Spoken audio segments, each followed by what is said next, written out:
I had made this ridiculous promise to myself that I wouldn't touch heroin. I would only do pills. That was like me being classy, I guess. But 30s were very expensive and it was a habit I couldn't afford. I started taking my dad's checkbook and I would write checks to my bank account. I got a call from my dad. It was like, you need to go to rehab or I'm pressing charges against you. Let me tell you, I was like hit with reality so hard.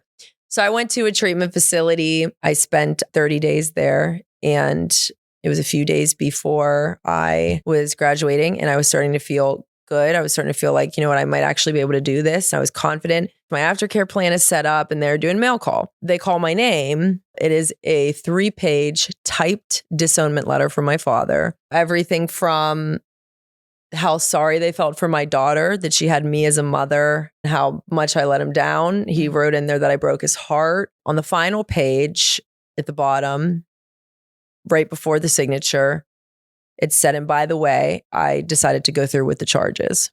So here I am 2 days out from graduating and I'm facing 7 counts of forgery, identity theft, and theft by unlawful taking, which is like a minimum of 7 in prison. It was big shit for being a girly with like 28 days sober. So I did 3 months of outpatient. You know, I got a job serving tables downtown to pay for the rent and I worked the steps and I did all the things that I had to do. We didn't end up going to court for it. And I was a year sober. That's how long it took. Jeez. Obviously, like the biggest and the scariest and the worst pieces of my story play the biggest role in my character today and like who I am and my integrity and that need to figure out a way to have blind faith and to still choose to not use substances on my worst day, having no idea what was going to happen to me, was the hardest and the most rewarding experience easily.